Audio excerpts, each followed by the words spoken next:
నాయకుడంటే ఎవరు? నాయకుడంటే ఎలా ఉండాలి? Simple sir. నాయకుడంటే ఓ నమ్మకం, నాయకుడంటే ఓ భరోసా, నాయకుడంటే ఓ ఆత్మవిశ్వాసం, నాయకుడంటే ఓ ఆత్మ గౌరవం.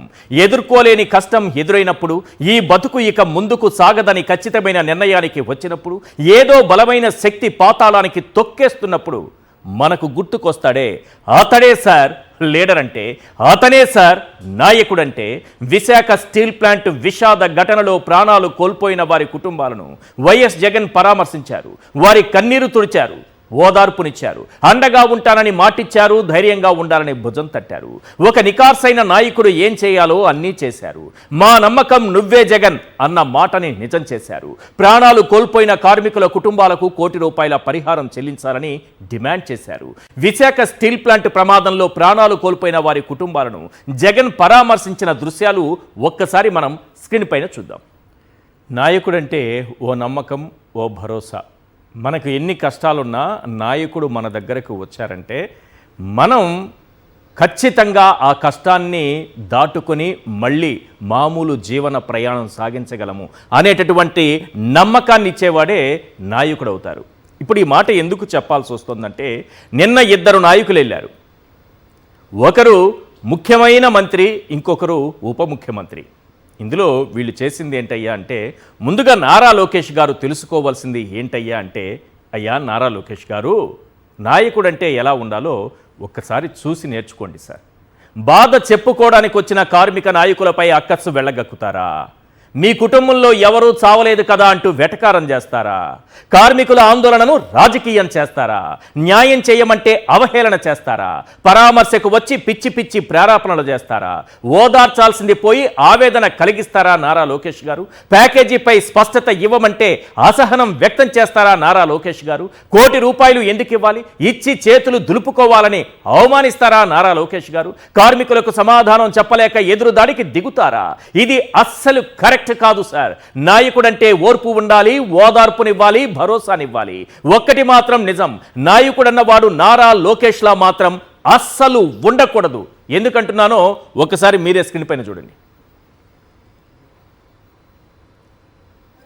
మీ కుటుంబంలో చనిపోయింది, ఈ కుటుంబంలో పాపం, ఈ కుటుంబంలో చనిపోయారు. మేము అందుకు వచ్చాం, మాకు ఎందుకని వచ్చినాం. లేదు, మీ కుటుంబంలో పాపం చనిపోయింది, ఈ కుటుంబంలో పాపం, ఈ కుటుంబంలో చనిపోయారు. మేము అందుకు వచ్చాం, మాకు ఎందుకని వచ్చినాం. లేదు, మీ కుటుంబంలో పాపం చనిపోయింది, ఈ కుటుంబంలో పాపం, ఈ కుటుంబంలో చనిపోయారు. మేము అందుకు వచ్చాం, మాకు ఎందుకని వచ్చినాం. లేదు, మీ కుటుంబంలో పాపం చనిపోయింది, ఈ కుటుంబంలో పాపం, ఈ కుటుంబంలో చనిపోయారు. మేము అందుకు వచ్చాం, మాకు ఎందుకని వచ్చినాం. లేదు, మీ కుటుంబంలో పాపం చనిపోయింది, ఈ కుటుంబంలో పాపం, ఈ కుటుంబంలో చనిపోయారు. మేము అందుకు వచ్చాం, మాకు ఎందుకని వచ్చినాం. లేదు, మీ కుటుంబంలో పాపం చనిపోయింది, ఈ కుటుంబంలో పాపం, ఈ కుటుంబంలో చనిపోయారు. మేము అందుకు వచ్చాం, మాకు ఎందుకని వచ్చినాం. లేదు, మీ కుటుంబంలో ఇక అసలు మ్యాటర్లోకి వద్దాం. నాడు వైఎస్ఆర్సీపీ విశాఖ స్టీల్ ప్లాంట్ను అమ్మేయాలని చూస్తే పవన్ కళ్యాణ్ గారు పోరాటం చేసి ఆపేశారట. పవన్ కళ్యాణ్కే కాదు, పచ్చ ముఠాకు కూడా దిమ్మ తిరిగి మైండ్ బ్లాంక్ అయ్యేలా అసలు వాస్తవాలేంటో, పవన్ కళ్యాణ్ పచ్చ ముఠా కలిసి ఎలాంటి దుష్ప్రచారాలు చేస్తున్నారో అందరికీ అర్థమయ్యేలా జగన్ ఆధారాలతో సహా వివరించారు. అసలు జగన్ ఏమన్నారో ఓసారి స్క్రీన్ పైన చూద్దాం.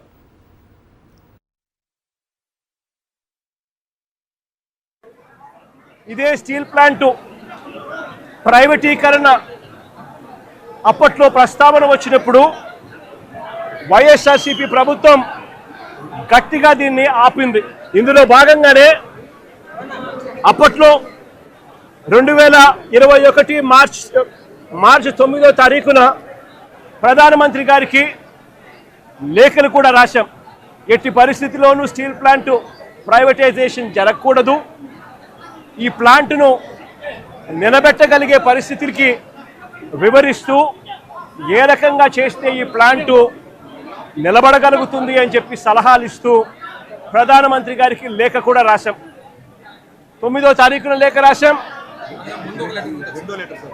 అదే మాదిరిగా February 6 కూడా 2వ లేఖ కూడా రాశాం. ఫిబ్రవరి 6th కూడా రెండో లేఖ కూడా రాశాం. 2 లేఖలు ప్రధానమంత్రి గారికి రాశాం. ఫిబ్రవరి 6th, మార్చి 9th. దీని తర్వాత మేలో 2021 మేలో ఏకంగా అసెంబ్లీలో తీర్మానం చేశాం. ఇది అసెంబ్లీలో తీర్మానం చేసిన మినిట్స్.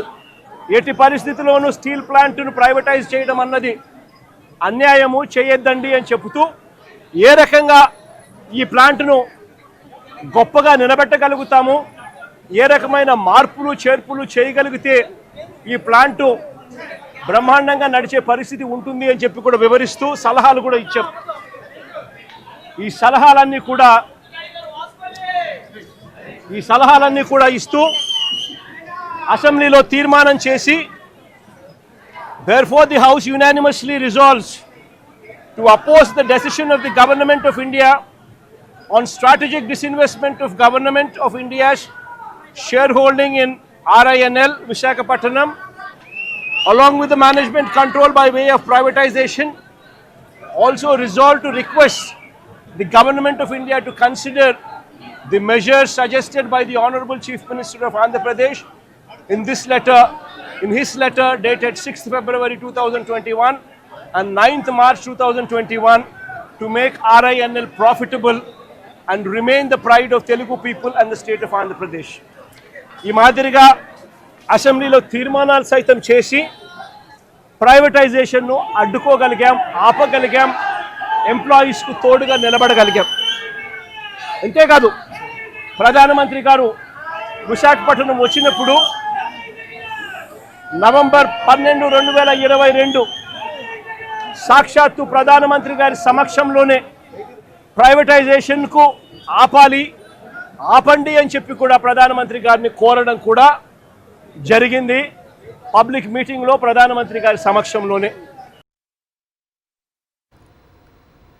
విశాఖ స్టీల్ ప్లాంట్ ప్రైవేటీకరణ ఆగింది అంటే దానికి కారణం వైఎస్ జగన్మోహన్ రెడ్డి గారు, ఆయన ప్రభుత్వం అని స్టీల్ మంత్రి, ఉక్కు శాఖ మంత్రి కుమారస్వామి గారు స్వయంగా ప్రెస్ మీట్ పెట్టి మరీ చెప్పారు.